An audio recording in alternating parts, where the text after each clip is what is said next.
नमस्कार दोस्तों, मैं अनिल एक बार फिर हाजिर हुआ हूं आपके सामने एक और नई वीडियो के साथ। और इस वीडियो में हम बात करेंगे इफ़को की सागरिका और जो जो NPK 19-19-19 आता है, यानी कि जो सागरिका और NPK 19-19-19 आते हैं, क्या हम इन दोनों को एक साथ मिक्स करके उपयोग कर सकते हैं और अगर कर सकते हैं तो इनके क्या फ़ायदे नुकसान देखने को मिलेंगे। सबसे पहले चैनल को सब्सक्राइब करें, घंटे का बटन दबाएं और अगर आप इस वीडियो को फेसबुक पेज पर देख रहे हैं तो हमारे फेसबुक पेज को फॉलो करना बिल्कुल भी ना भूलें। तो हम इस वीडियो में बात करेंगे कि आखिर इनके क्या फ़ायदे और क्या नुकसान देखने को मिलेंगे अगर हम इन दोनों को मिक्स करके स्प्रे करते हैं तो चलिए वीडियो को शुरू कर लेते हैं। तो जो सागरिका है, जो लिक्विड सागरिका उसकी हम बात कर रहे हैं। तो जो लिक्विड सागरिका है इसके अंदर तकरीबन 60 प्रकार के अलग अलग पोषक तत्व होते हैं जिनकी फसलों को बहुत ज़्यादा ज़रूरत होती है। अगर आपकी फसल की बढ़वार रुक गई है, बढ़वार जो है धीरे धीरे हो रही है, फसल जो है पीली पड़ गई है, या फिर जो उत्पादन को भी ये काफ़ी हद तक बढ़ा देती है, फसल को जो है रोगों से लड़ने की जो क्षमता है वो भी ये प्रदान करती है, ताकि अलग अलग प्रकार के जो रोग आते हैं फसल के अंदर उनसे लड़ने की जो क्षमता है वो भी इससे मिलती है, क्योंकि इसके अंदर तकरीबन 60 अलग अलग प्रकार के पोषक तत्व होते हैं जिनकी फसलों को बहुत ज़्यादा ज़रूरत होती है। और अब हम बात कर लेते हैं कि जो NPK 19-19-19 है वो क्या चीज़ है। तो जो NPK 19-19-19 है इसके अंदर क्या होता है, नाइट्रोजन 19%, फास्फोरस 19% और जो पोटास होता है वो भी 19% ही होता है। कुल मिलाकर बात करें तो ये वो तत्व हैं जिनकी फसलों को ज़रूरत होती है, जिनकी कमी की वजह से जो है उत्पादन जो है घट जाता है और फसल का जो बढ़वार है जो फसल की वो रुक जाती है। अच्छा उत्पादन लेने के लिए, फसल की अच्छी बढ़वार के लिए और जो फसल की जो कंडीशन है वो अच्छी बनी रहे और लास्ट में जो उत्पादन है वो हमें बढ़िया मिले, उसके लिए हमें जो है इन पोषक तत्वों की ज़रूरत होती है।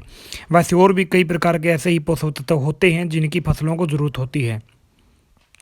हम बात कर रहे हैं नाइट्रोजन, फास्फोरस और पोटास की। तो जो NPK 19-19-19 है इसके अंदर तीनों ही जो है 19-19-19% होते हैं। तो इनका अगर आप उपयोग फसल के अंदर करते हैं तो काफ़ी अच्छे रिजल्ट यानी कि आपको देखने को मिलेंगे। जो पैदावार है वो इससे बढ़ जाती है, जो फसल की जो कंडीशन है वो काफ़ी सुधर जाती है, हरी भरी जो फसल है वो नज़र आने लगती है और अगर ग्रोथ रुकी हुई है तो वो भी जो है एकदम से बूस्ट हो जाती है। तो दोस्तों हमने बात की अलग अलग दोनों की, अब हम बात कर लेते हैं कि अगर हम दोनों को मिक्स करके स्प्रे करें या फिर प्रयोग करें तो इनका रिजल्ट कैसा देखने को मिलेगा। तो मैं आपको जानकारी दे दूं, अगर आप इन दोनों को मिक्स करेंगे तो आपको जो है किसी भी प्रकार का नुकसान या हानि नहीं होगी। इनका जो रिजल्ट है वो आपको जो है काफ़ी शानदार देखने को मिलेगा, किसी भी प्रकार का साइड इफ़ेक्ट जो है वो आपको फसल के ऊपर देखने को नहीं मिलेगा। अगर आप दोनों का यूज करते हैं जो फसल की बढ़वार है वो भी बूस्ट होगी और जो पैदावार है वो भी जो है बढ़ जाएगी, का कुछ हद तक जो है आपको पैदावार है वो भी ज़्यादा देखने को मिलेगी। अगर आप इनका उपयोग करते हैं तो जो रिजल्ट हैं वो आपको काफ़ी शानदार देखने को मिलेंगे।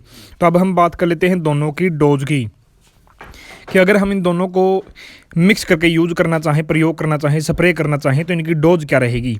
तो जो NPK 19-19-19 है इसकी डोज रहेगी 1 किलो प्रति एकड़ के हिसाब से, और जबकि जो सागरिका है इसकी डोज रहेगी 500 ml प्रति एकड़ के हिसाब से।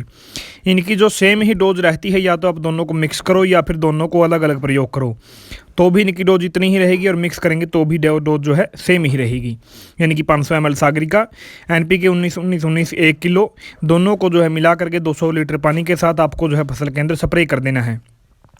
इस प्रकार से आप इनको यूज कर सकते हैं। सावधानी क्या क्या है, इनको यूज करते समय सिर्फ 2 बातों का ध्यान रखें। एक तो जो बोतल है इसको जो है प्रयोग करने से पहले अच्छे से हिला लें। दूसरी ये है कि जब भी आप इनका उपयोग करें तो फसल के अंदर अच्छी खासी नमी होनी ज़रूरी है, ताकि ये जो है अपना रिजल्ट जो है दिखा सकें, अपना जो काम है वो ये अच्छे से कर सकें। तो इन बातों का विशेष तौर पर ध्यान रखें। तो मैं ऐसा करता हूँ कि आपको ये जानकारी पसंद आई होगी। अगर पसंद आए वीडियो को लाइक कीजिए, ज़्यादा से ज़्यादा शेयर कीजिए, कमेंट करके बताइएगा आपको ये वीडियो कैसी लगी। मैं कामना करता हूँ कि आपका आज का दिन शुभ हो और वीडियो देखने के लिए आपका बहुत बहुत धन्यवाद।